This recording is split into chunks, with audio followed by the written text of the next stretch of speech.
Welcome back to the Log House Museum here at Liberty Grove Historical Society.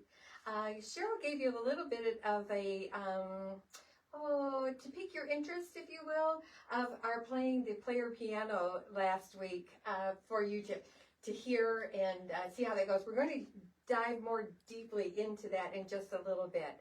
But we're going to start here in the music or entertainment corner of the Log House Museum. Imagine yourself as a teenager or a fun-loving person of any age in Liberty Grove during the roaring 1920s, heading for the Great Depression years in America.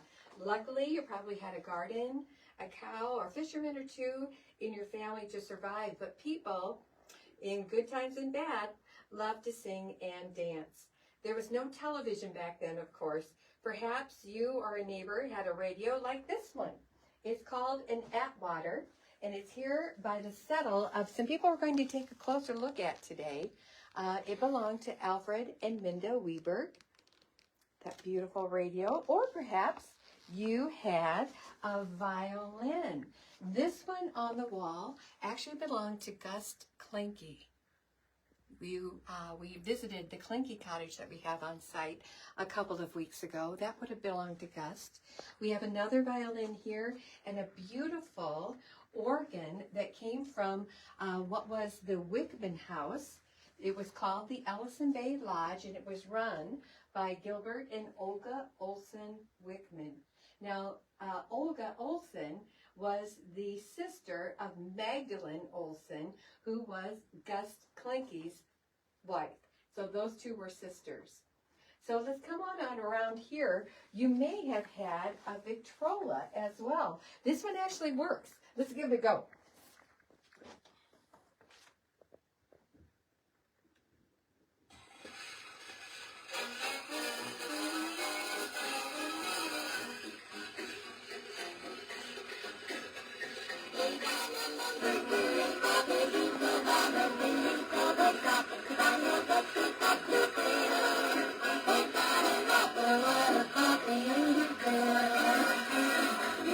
Isn't that beautiful?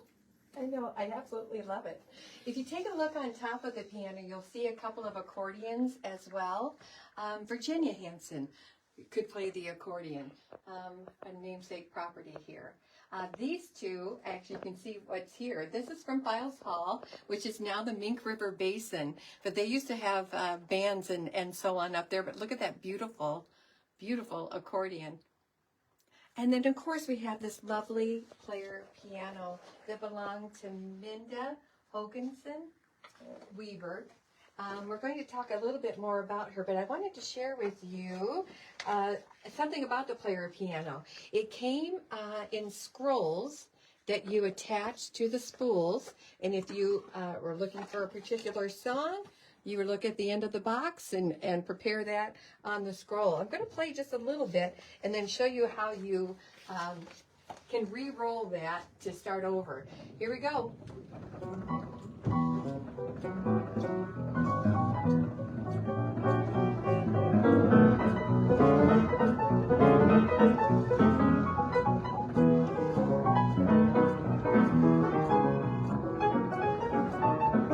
Isn't that beautiful? It is absolutely beautiful. It's such a good tone. Now, if you were done with that and you wanted to change a song or rewind, you take one foot, not two, you put it in reverse, and then we're going to re-roll it with just the one foot to take us back to the beginning. And there we go. Lovely. We're going to set that up so we're ready to go again. If we have a gentleman who helps to keep our piano running well. His name is Peter Nelson. He is actually from Washington Island, and there's a picture of him working on our piano in 2022. Now, just a little bit more about how this piano came to be part of the Weborg family or the Nelson family. These artifacts, as you see, all of the ones that we've already talked to you about are from our almost 25-year-old collection year. Again, we're celebrating our 25th anniversary next year in 2025. Larry and Jane Weborg Nelson donated many of the artifacts that you see here in the Log House Museum. Jane was the first curator of the society and told the story of her family, who you can meet with the portraits on the walls that are here in the Log House Museum. Their stories interface with many Liberty Grove families. Jane's father was Howard Weborg. He was a teenager when his mother, Minda Hogenson Weborg, decided to raise red and silver fox pelts to sell and to be made into the popular neck stoles or capes of the day that usually included the fox's head and beady eyes as well. Her profit was used to purchase this player piano to entertain friends in Northern Door with hymns, songs from the old country, and popular songs of the day. In 1901, the Advocate said that Minda, here at 18, and her friend Lydia Anderson were headed for Gladstone, Michigan, just north of Escanaba, to stay for several months. Well, it just so happened that a 25-year-old fisherman, Alfred Weborg, was in Gladstone too. And then the couple ended up marrying in Escanaba. Alfred was the son of two Norwegian immigrants, Andrew and Anna Weborg, who met and married in America during the Civil War. They resettled in Hedgehog Harbor, which is in Gills Rock, just north of us, with the steamer trunk of Burgundy inside. Now, we're going to come around and show that to you. But also, Minda also immigrated from Norway with her parents, Arndt and Dorothea Hogenson, in 1882, who farmed in the area. Take a look here. We're going to show this to you. This is a portrait of Andrew Weborg, and next to him we have our beautiful Anna Simonson. And here is the trunk that came over from Norway. Isn't that stunning? Let's come to the front.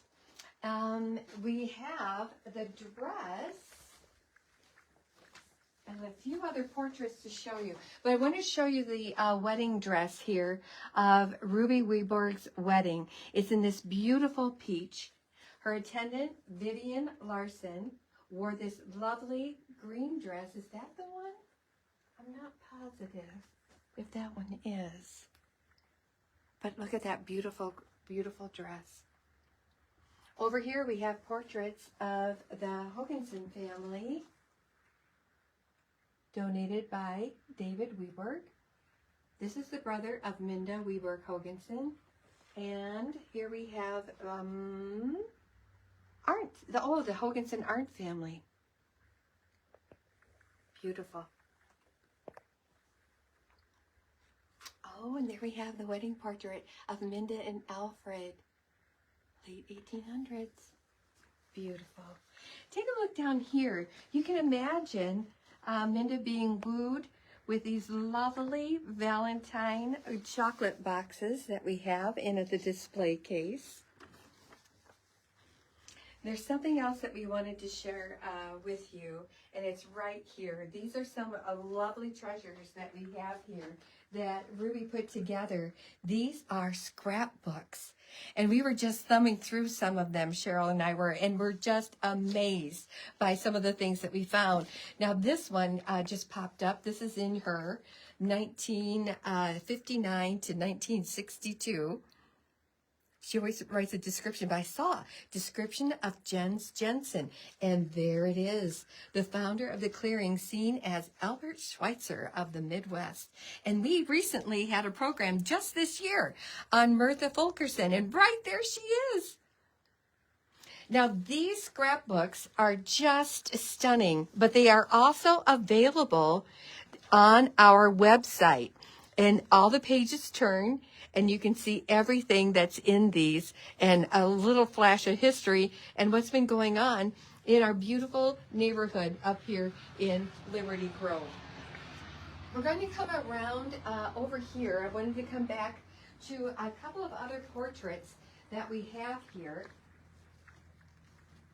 This a little bit more about Ruby's parents. This is 30-year-old Annie Johnson. She had her passage paid from Sweden by a sponsor who hoped to marry her. Now, when it didn't work out, she had to work to pay back her passage. But she fell in love with fruit and dairy farmer Carl Johnson, who arrived in 1882. They married in 1910. Isn't that beautiful? So you can see so much of the history of the Weborg family here in the Log House Museum. Please come and join us. We'll play the piano for you, and you can take a closer look at some of these precious items that we have here. And be sure that you visit our website for those scrapbook pages too. And just a reminder that Living in God's Country has about 300 names in the back that you can find out the local history of some of the names that you may be related to as well. And this is available on our website and at the Log House Museum. This is our next to last time that we will be seeing you this season. We're going to be closing the museum after the Fall Color Day on October 12th. But we hope to see you up here in the next couple of weeks where you can take your own tour of the Log House Museum and enjoy a song or two on the player piano. Until next time.